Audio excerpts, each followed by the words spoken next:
There's a big challenge with defining what AI is. An anthropocentric view, which is to see AI as trying to do things like humans do, is misguided. If you are fooled into thinking this is a pseudo-human, then that is dangerous, and we're getting unhealthy emotional attachments to AIs, which is probably not a great thing for humanity. And it's our culture, it's our invention, but with great power comes great responsibility. We've invented this runaway train. We can use it for fantastic benefit. I think the next big thing coming down the pipe is that we're going to have specific AIs doing very specific things as agents. It will be able to actually book the flights, check the hotels, schedule the itinerary. It's much more than just a text interaction. It's actually doing things on your behalf.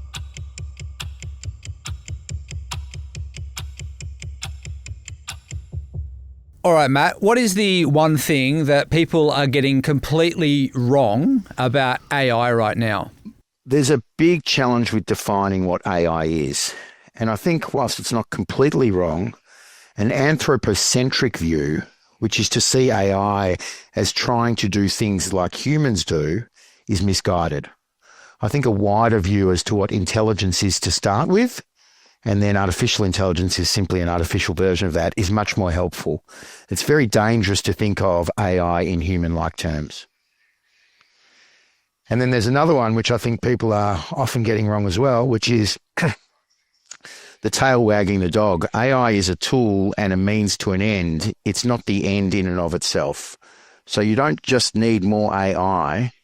You need a business or societal problem solved, for which AI will be part of the answer. Mm-hmm. And so, Matt, how long have you been working with AI? I've been using AI in anger and with love, probably most days since the late 90s. I got involved in an AI startup, fortunately, very early on. Probably 98, I first got involved, and I'd been doing AI at university since the early 90s, but using it practically and almost daily since the late 90s. Wow. And how have you seen it evolve since the 90s versus now? Remember, AI as a concept started in 1956. So it's actually been evolving ever since then. But for me and for mine, it's part of a much larger phenomenon, which is these things aren't increasing linearly, they're increasing exponentially. And AI as a technology is powered by computing and data and communications and information sharing. And these are all things that haven't been changing linearly, but have been changing exponentially. So AI, in fact, when you look at some graphs of the performance of models, they themselves look exponential. And in fact, they're double exponential. So AI has evolved from a tool I use to make sense of just numbers to the amazing tools we see today that work with unstructured text and video and pictures and all kinds of different mediums. Matt, I think there's a lot of fear around AI. I guess it's good for businesses. They're able to become more cost efficient. You're able to, run a really lean business now thanks to AI. I guess the other side of that and where that fear comes from, though, are the people that are working in businesses and getting replaced by some of these technologies. What would your advice be to those people right now who either may have been displaced or are feeling like, okay, my job is vulnerable. How can I very quickly upskill into where we're going to in the future?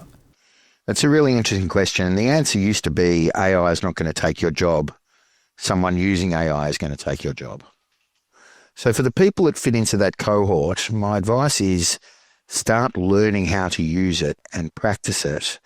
The analogy is everyone's suddenly been given a piano. It doesn't make you a great piano player.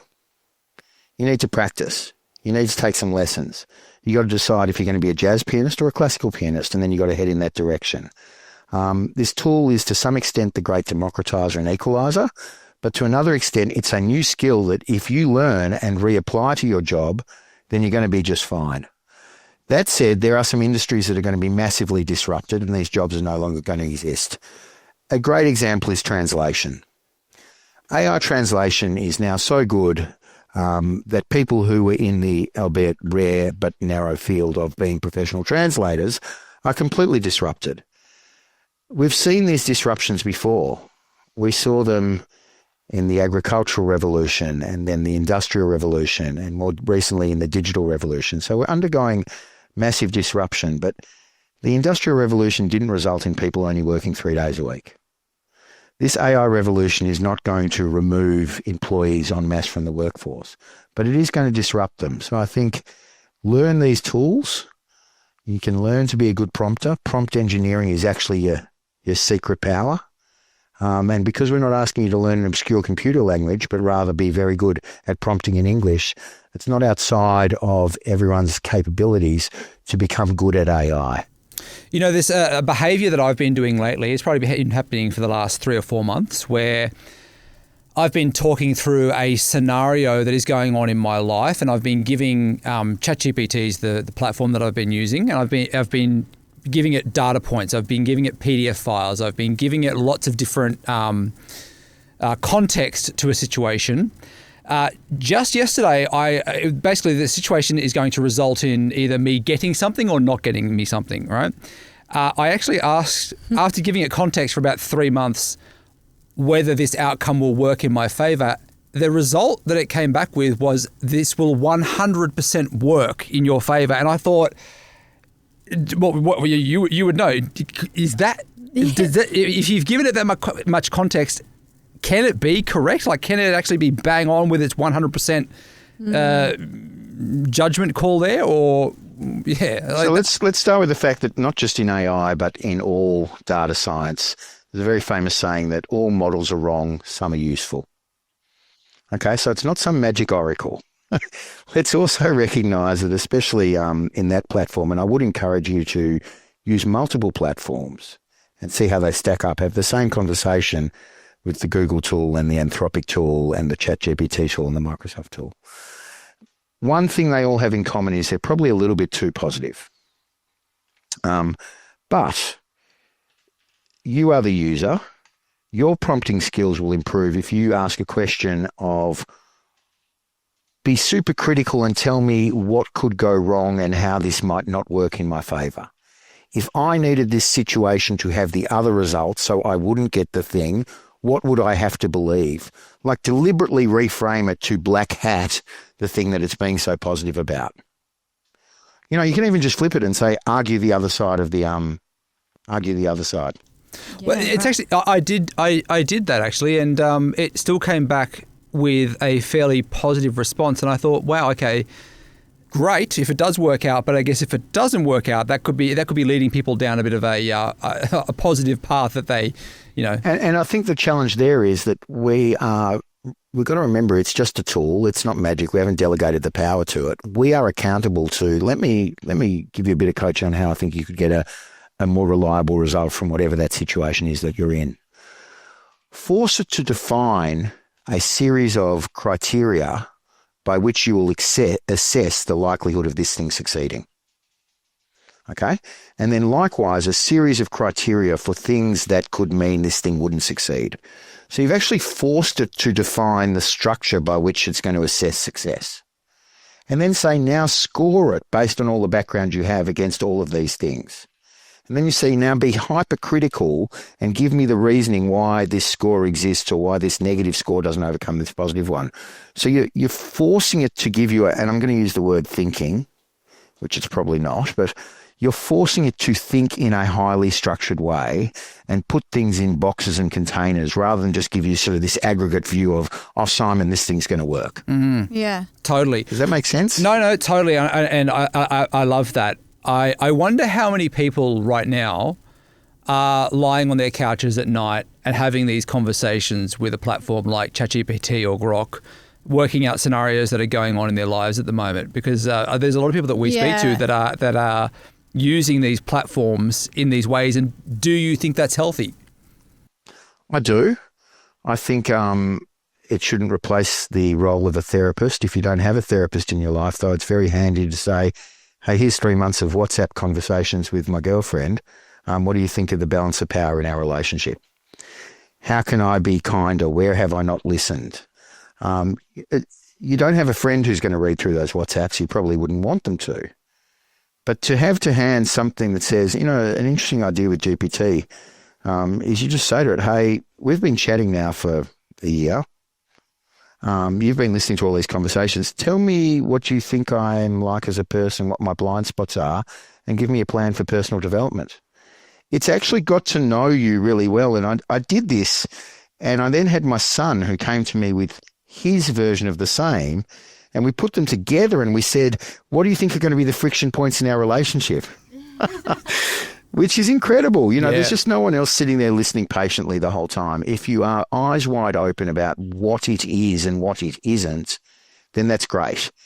If you are fooled into thinking this is a pseudo-human, to my opening comments, then that is dangerous, and we're getting unhealthy emotional attachments to AIs, which is probably not a great thing for humanity. Matt, I want to ask you, I mean, we've been talking about how well it breaks scenarios down, and there's always that discussion around like AI being incredibly smart. Like, is it? Like, how do you even define that? Because I guess, isn't it just searching the information on the web? Like, and is it being overhyped that it's like, it's this smart tool or it's this smart processing system that's going to take over the world sort of thing? How technical do you want to get? First of all, AI is much more than just large language models and ChatGPT. So let's first say we're talking specifically around ChatGPT and large language models. I think second of all, asking if it's smart is kind of like asking how well a submarine swims. It's not smart. It's not dumb. It's a very useful model that is actually doing a lot more than simply searching information on the web. It's built a very deep and complex relationship between essentially words, but it's considered so many words and what words comes next, and it's generalized them in such an intelligent way that it gives the illusion of being very smart like a human, but it's also very, very practical as a tool in your life to help with the challenges you're facing into, like any tool. If I need to hammer in a nail, I really want to hammer. All right, so ChatGPT, these platforms, I think majority of people that are watching this video, they're probably very familiar with that platform by now. What are the pieces of AI that you are most excited about that are coming in the next few years that we haven't really dabbled in yet as the average consumer? So a really interesting development, and GPT is already actually doing this. But to start with, it only knew the information that it was available to it when it was constructed as a model. Okay? So if you asked it anything past its construction date, it wouldn't know anything about it. Then you give that generative pre-trained transformer, you give that large language model a tool. So a good example of a tool is you're allowed to search the web to understand the latest news, or you're allowed to work with this engineering program to have access to the maths to design a bridge. So a GPT plus a tool is what's called an agent. And then if you take a bunch of these agents and chain them together, you're building what's called an agentic framework. And I think the next big thing coming down the pipe is that we're going to have specific AIs doing very specific things as agents. And these agents are going to run around doing jobs for us. So can you give me an example of what that is? Like, what will we see that as in 3 or 4 years' time? You might have an agent that looks after your finances to the extent of, monitoring. It probably won't be one omnipresent AI. But when you interact with your travel agent AI, it will be able to actually book the flights, check the hotels, schedule the itinerary. It's much more than just a text interaction. It's actually doing things on your behalf. And working in the background, like as in you could just give it your intention, I guess, and it would just do it? Yep. I think it'll depend on how well it's come to know you and how much authority you're going to have delegated to it. In a very practical sense, I'm working with some clients now. We've built beautiful agentic solutions that work with humans in, let's say, a brand and creative workflow. So you've got a branding agent, you've got a creative director agent, you've got someone that then criticizes that and says it's too cliched and forces it to go back to the drawing board. That comes up with brand steps and builds movies. This is allowing us to do stuff at scale that just wasn't possible before. Or new product design, or any sort of current workflow where you need experts to work together, as opposed to one LLM doing all of it. You're going to build agents that are going to be very good at certain things. Yeah, right. Wow, it is so exciting with where we're going to be in just 3 or 4 years from now. What jobs or pastimes or I guess things that humans can do that AI will never be able to touch? Where do you see those spaces being? Having fun, feeling the experience of something. It might pretend it's doing that, but the experience is ours. So the things that it will never touch are the things that are distinctly human around the experience. I then think, imagine the world of mass-produced 3D printed chairs. What becomes incredibly valuable is the chair that's being carved lovingly by a human. When we enter the world of mass-produced books by AI, I'm sure some of them will be great reads and amazing fiction, there will be a special place for the book that was written by a human. So I think what's going to, really be valuable and the AI can't take over because it's not human is the value we will prescribe to the thing that was still done in a bespoke way by the master craftsman. As old-fashioned as that might be. I mean, I wear a mechanical watch, because it has 300 moving parts and is a unique thing in and of itself, even though a digital watch will tell the time just as well. You mentioned a lot about the creative space. And I think a lot of people in the creative industry would be concerned about how AI is being used in that space. For example, you said making a movie, right? If I'm a Hollywood actor and my likeness is stolen by an artificial intelligence program, how do you think the future will monitor that? And do you think there'll be laws that will have to come into place where the creator has to say this is AI? Like we just saw Katy Perry at the Met Gala, for example, and she totally AI'd her image. She wasn't actually there, and the whole internet exploded thinking, oh my God, Katy Perry's on the carpet at the Met, but it was an AI image. And her whole dress was designed by AI. It was insane. Now, it's really interesting you bring that up because since about 2018, I've been very focused on something called responsible AI, which is acknowledging that there's another side to the coin and there are risks with how we use this technology. I think it's really important to note that any technology in and of itself is neither good nor bad, nor is it neutral. That's a very famous saying from a guy called Kranzberg. And some of the dangers of AI are exactly what you're talking about, which is how do we know what was real and what was genuine? Now, I think it's fine if Katy Perry is acknowledging that she's doing that, but if she was fooling people, then that's not cool.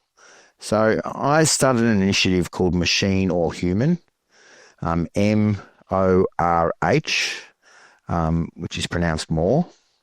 And the idea is we can be doing more, we should be doing more, and more sort of recognises our intrinsic and fundamental rights to know if something is real from human agency, from machine agency. And if it's from machine agency, how do we know that the goals of that machine are goals that we accept and want to work with? So I think we've had nutrition labels for a long time on our food so we know how we can make an informed decision about whether or not we want to eat it.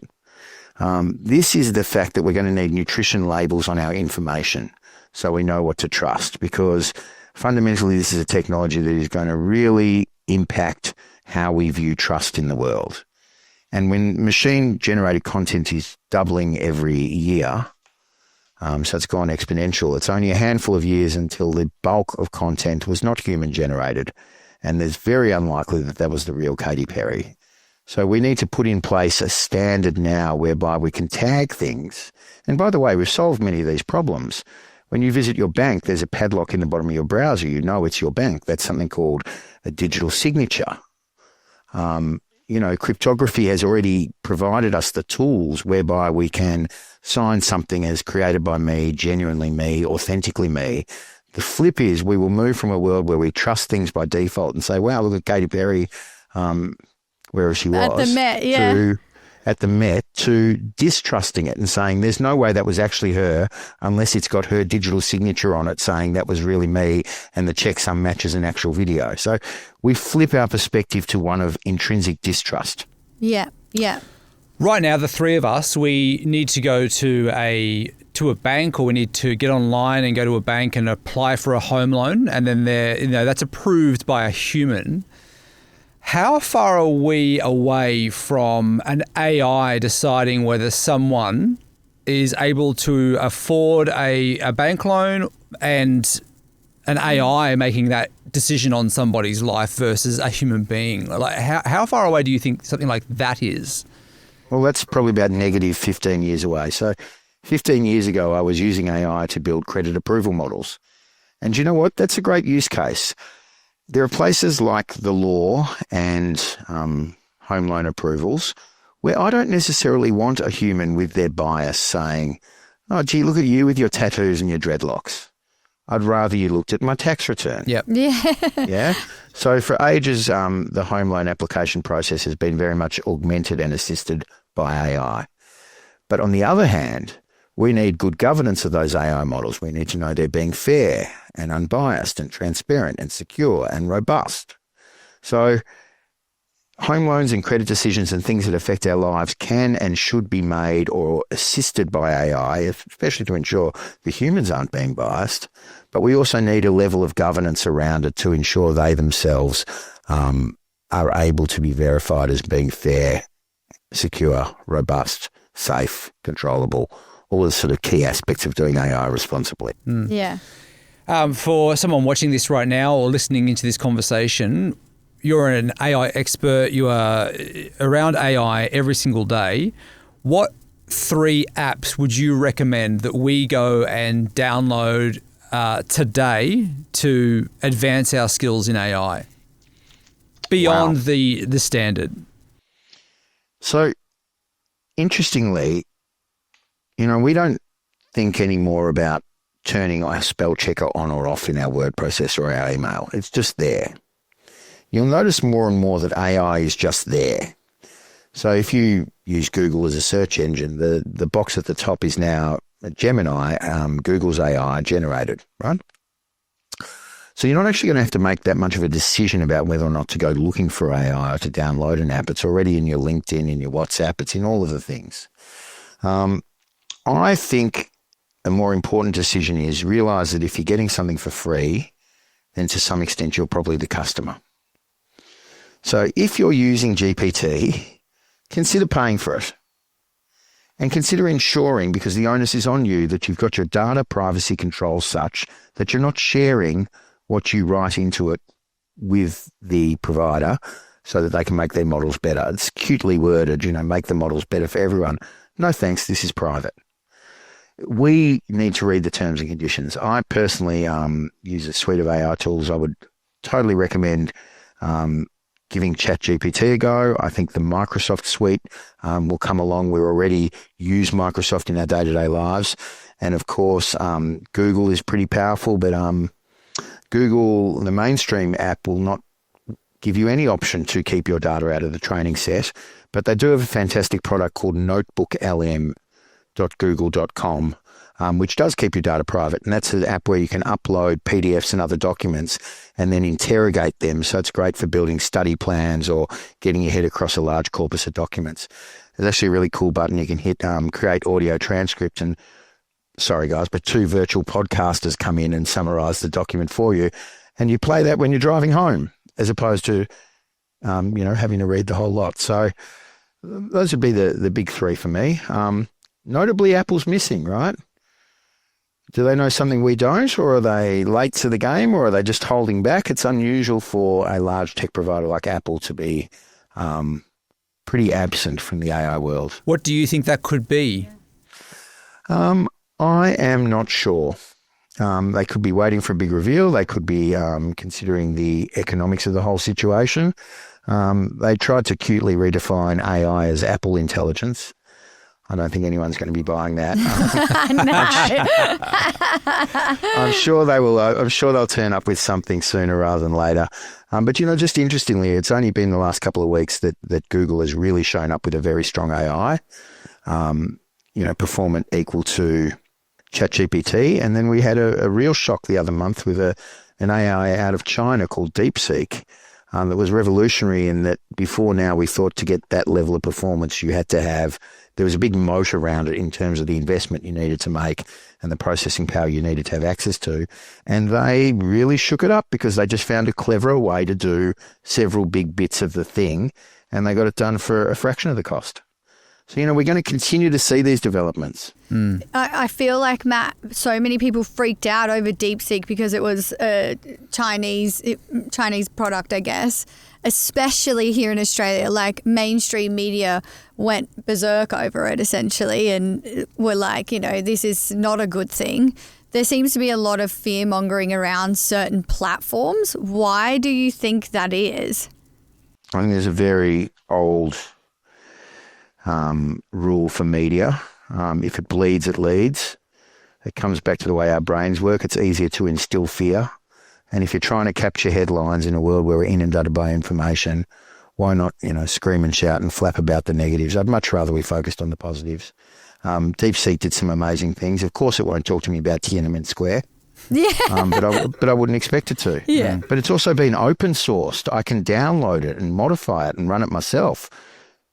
ChatGPT hasn't done that. Yeah, right. Who do you think is leading the way in AI? Like, who's doing it the best? I think ChatGPT is doing a pretty firm job at the moment. I think Google has enough data and the might behind them to come up with something pretty special. I think Microsoft is having a moment in the sun, which they deserve, because they say, hey, you've always paid for our product. That's our business model. So you'll pay for our AI and you'll feel secure and safe doing so. I think it's less about any one product and more about the collective direction and the possible disruption of new players entering the market. Yeah.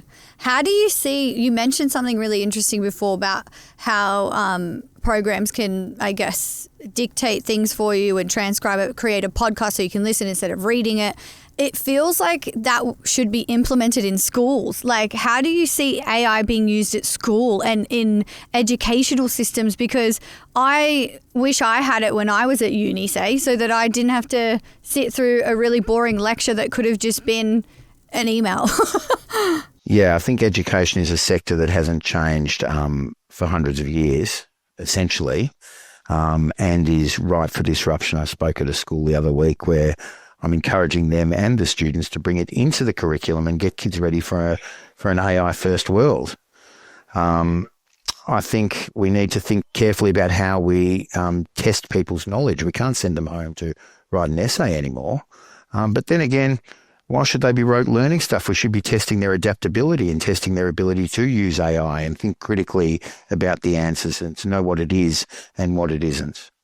Because AI is going to be very good at, if it was tasked with this goal, at emotionally manipulating us, if we've lost sight of the fact that it's human or not. That would be really hard for parents with maybe a 15-year-old or a 16-year-old right now who grew up in a different time. The kids also have grown up with, things like social media, and they're across a lot. But then they're going to the school where they're not getting educated in this way. And the kids are probably very aware that, hang on, these skills that I'm learning right now aren't going to be useful in about 5 years' time. So there must be some real difficult conversations happening inside homes right now of those kids that are right at the back end of their schooling years. Yeah, I think there are. And, I think it's an interesting time.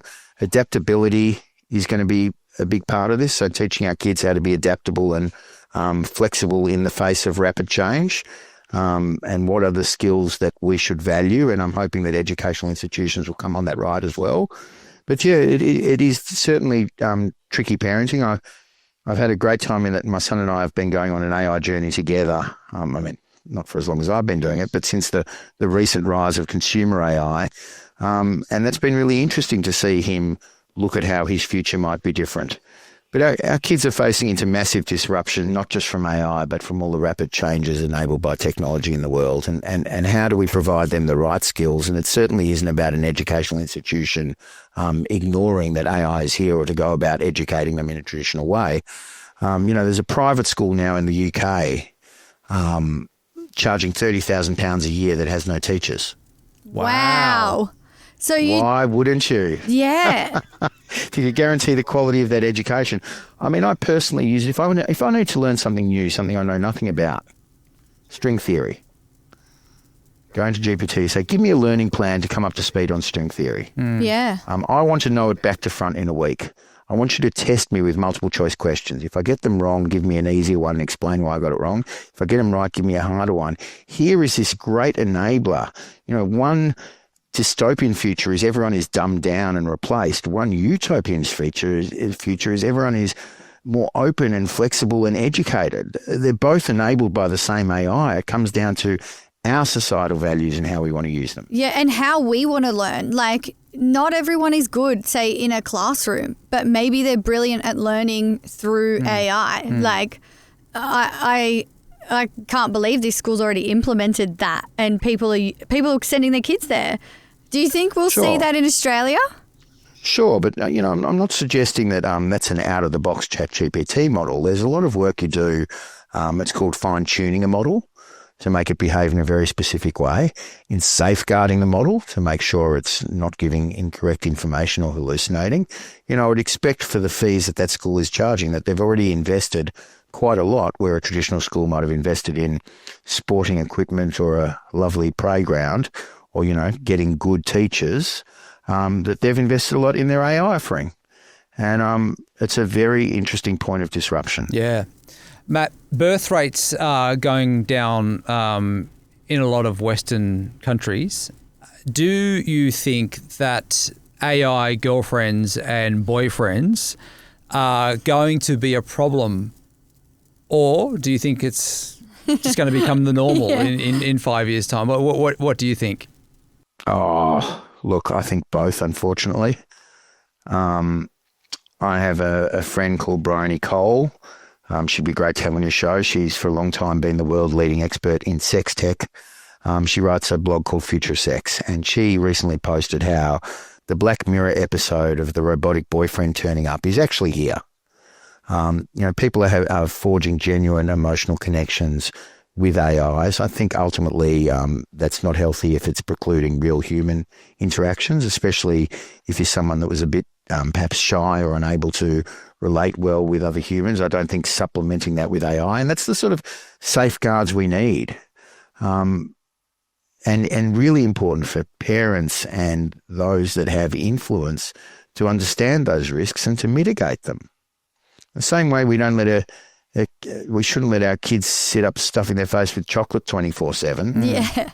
I think we're not just talking about kids though, we're talking about a bunch of people, and COVID and isolation certainly didn't help, which is why I opened by saying anthropocentric, thinking this is like a human, is really dangerous. It's acting like a human, but it's not. It really doesn't care about you, and understanding the wires underneath it are really important. I've got a lot of concerns about that, to be frank.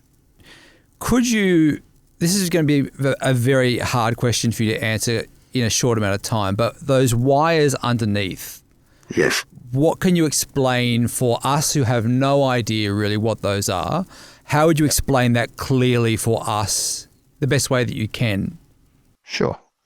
So you remember back in year 10 when you were given some data points X and Y and you plotted them out and you ruled a straight line between them? Linear regression, and you remember you solved for M and for C, Y equals MX plus C? Yep. So that's machine learning. You're already an AI scientist. You've built a model that generalized X's and Y's data points so that given a new X, we can predict a new Y because we've solved for M and for C. Okay? Very, very simple model. It's a straight line. Inside GPT, there are a bunch of them. There's a trillion, actually. There's a trillion year 10 linear regressions sitting all on top of each other.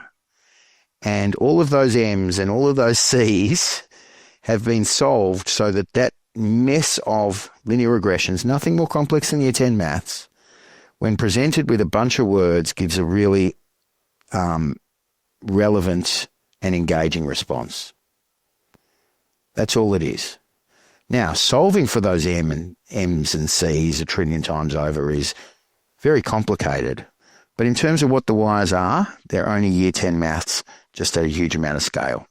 Does that help? Yeah, wow. Yep. Matt, we know AI uses an enormous amount of power. Do you think it has the capability to fix the climate change issues we have? Yes, Oh, I absolutely do. And, that's when people are concerned about the power that AI uses, I do say, well, I think that's short term, but I think in the medium term, the challenge of sequestering carbon out of the environment and preferably doing something useful with it, like making it into a building material or possibly food, is an interesting problem. It's a problem that's probably a little bit beyond us. But it's not beyond us to create tools and technologies that are going to be able to solve that problem. So I do think some of the biggest challenges facing society, and this is the very utopian future where AI does amazing things for us, include solving environmental challenges, include solving pollution challenges, include solving and curing diseases like cancer. So, yeah, why not? How far in the future do you think that is? About 5 minutes. No. I think we're going to make significant inroads into that through the remainder of this decade. I would be surprised if all those things haven't happened by the end of the 2040s. If I wanted to go and create Instagram, can I type into ChatGPT, write the code for Instagram and create the app for me today, and it will do that in minutes? Does it have that ability? Yes. There are better tools than GPT for that. This is what you've just described is called vibe coding. So vibe coding is where I want to describe what I need the computer to code in plain English. Now, you would do better. I mean, you can draw a sketch on a napkin and you should try it. You should draw a sketch on a napkin and you hand that photo to GPT and you say, code, this is a website.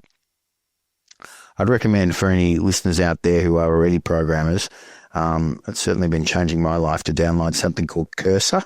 Cursor is an open source code development environment that's augmented with agents that help you code. And it will write your code and read your code and find the errors and maintain your code. So, back to our earlier question, does that mean programmers are dead? I mean, I'm sitting next to one right now. And no, he's not dead. His job's changing. We're getting super productive. I used to have a team of hundreds of people when I was working at my previous job, doing all of the things I needed to get done to service my clients. Now I'm sitting next to only a couple of people. We are an AI-first organisation, and it's amazing to be supplemented by AI in that way. Yeah, it's brilliant. Okay, so Matt, I want to do a bit of a real-time kind of situation, right? So if I'm a company and I can see a competitor that they have a piece of an app or a piece of software that I would like to replicate, right, and do a better job, am I able to use Cursor to go and give it that, make a better version, and it will do that within a matter of days, or is that how we can, from a business point of view, is that how we can use this tool? Sure. But Simon, you were probably always able to take that app and find a bunch of cheap programmers online and task the humans with the same idea. You're just now able to work faster and at pace yourself. And of course, what moat or protection do they have around their offering? It can't just be the idea of the app anymore. Is it their brand? Is it their database? Is it their, link to some physical offering? Because, of course, 20 or 30 new Instagrams isn't going to be an Instagram killer. Instagram's moat is its massive user base. A photo sharing app is very easy to code, even without AI. But to answer your question, prototyping apps and ripping them out in much quicker turnaround is now completely possible with Cursor and a bunch of other tools that do a similar thing. I'm just having a mini love affair with Cursor at the moment. Yeah, no, I can't wait to go and check that out. The thing that it kind of sounds like to me, we all remember, getting a website developed maybe 15 years ago cost us 15, 20, 30 grand, and now you can just get it made in a couple of minutes and it costs you $15. So is that the same kind of thing? Less. Is that the same thing, kind of thing that will happen to coding and apps and all that kind of thing? We'll see the value of that drop quite quickly? Sure. Yes. Yes is a short answer. The most popular programming language in the world until recently was something called Python. Great programming language, use it all the time. The most popular programming language in the world today is English for prompting. More people are coding in English than any other language. But go back to my piano analogy. Just because everyone's now got a piano doesn't mean they're great pianists and we want to listen to what they're playing. There is a skill to prompting well. There is a skill to checking for errors in your software. There's a skill for getting the best idea in the first place to put into a piece of software. Certainly AI is going to help all of that, just the same as a calculator helped us do maths over the slide rule. Matt, I want to ask you about your 6 Ds of digital disruption. Can you talk I wish they were mine. They belong to Ray Kurzweil and Peter Diamonte's two futurists from a place called Singularity University. And, that's can you totally talk us theirs. through And that? they're much better than me about talking about things in the future. In fact, they're luminaries for predicting the future. But a long time ago, they pointed out that digital disruption, not just AI disruption, comes from these 6 Ds. First of all, it has to be digital. And once it's digital, you've removed it from the physical and it's just information. So the marginal costs of storing it and moving it around are next to zero, which then allows it to hop onto this idea of an exponential curve. And because it's exponential, it's deceptive. There's a physicist called Bartlett who in 1969 for the first time said the biggest failing of the human species is our inability to understand the exponential function. I love that. Because when ABBA was winning Eurovision in 1975, all the computers that existed in the world, all of them all piled together, are now less powerful than this. And all of the data in the world that had ever existed until 1975, every single song ever written, cave painting, radio broadcast, whatever it is, we're now generating every 3 minutes. Wow. So that's the power of exponential, yeah? And we don't get it. So it's deceptive is number 2. It's disruptive because if I am exponential and you're linear, there's such a big gap between us that what you have to get people to pay for, I can give away for free. And then it is dematerialized because it's digital. So I don't carry a phone and an atlas and a encyclopedia and I carry one device. I access it all through software. Then it's demonetized because it doesn't really exist anyway other than an idea and copying it is free. You see, I'll finish their last D and then I'll take my own spin on it. The last one is it's democratized, which is beautiful. It's available to everyone. We've all got the piano. It's not just the rich, spoiled kids like mine who can afford a tutor. Now any kid in the world with access to the internet can learn anything they want if they choose to. But you see, what we've done here, and this is the beautiful idea, is traditional economics talk about scarcity of assets. You've got this much money, what are you going to spend it on? Or you've got this much wood, what are you going to build with it? Because it can only be made into one thing. With these assets, it doesn't use up the data to do something with it. It doesn't use up the AI to design something or do something. So we've actually fundamentally redefined the idea of living in a world of scarcity and competition to a world of abundance and reuse. And what does that mean for us? What are we going to achieve with it? Hopefully great things. Yeah. Well, I mean, the thing that comes to my mind straight away, if we move out of this bricks and mortar life that we were in and we move into the digital space and we're free and easy and we've got this ability to move and be nimble, then does that mean that we're going to be roaming around the planet more? Like I don't see us being fixed in one certain, physical location as much as what we maybe have done in the past with buying a house and living in that for 30 years and staying there in that suburb for your entire life. Like that straight away, that's where my mind goes to, the ability to kind of be more nimble around the world and still be able to own those digital assets. The digital nomad, Simon. Yeah. Yeah. A bunch of mates who are doing that and working out of the back of a camper van somewhere in Canada, it doesn't really matter where they are. And what if that world has been rewilded because we don't need these big cities anymore? And what if we're reducing pollution because we don't need to travel as much anymore? So these are all these amazing positives that could come from this. And we ultimately do have more free time to stop and enjoy ourselves, because the one thing the AIs won't be doing is enjoying it. They'll be using some synthetic version of a reward system that maybe is supposed to feel like enjoyment, but enjoyment is a purely human and biological feature. So we should do the things that only we can do, right? Yeah, totally. For sure. Matt, before we let you go, we always end our episode by asking our guests to talk us through an item that means something special to them, or maybe it's something just in the space that you're recording. Have you got anything to share with us today? Yeah, I've got a couple of things. All right. I'll show you the weird one first. Okay. I talked the hospital out of my hip bone when I had my hip replaced recently, and I took the bone that was on the top of my femur and I've instead put it on the top of a walking stick. Wow. And Wow. an artist friend of mine put a beautiful piece of black spinel from Tasmania in it. So that's something that was in me that's now not in me, outside of me. But probably a better one is in this little bag here. I'll pull it out. These are beautiful beads that you use when you're chanting, and what you're chanting is a reminder that the universe works on cause and effect, which is to say to you, you are in control of your own destiny and you actually have incredible amounts of power. And so that's probably the object that I'd like to share with the listeners. Oh, I love amazing. it. Yeah, so beautiful. cool. How did you get the doctors to give you your bone? That's what I want to know. Do you really want to know? That never happens. I asked them for my tonsils and they said no. You could have had. They're yours though. I said that. They said absolutely not. Okay, so the trick is not to take no for an answer. Okay. Yeah. I like if it. you believe that you are entitled to that hip bone, Yeah. as I did because I spent 40-something years growing it, Yeah. then I kept just trying different angles until I got it. What was Wow. the okay? Do you mind sharing the angle? Because I mean that is interesting. If someone did want to keep their wisdom tooth or whatever they Yeah. want, like what is the angle that actually got you across the line to keep a piece of your own body?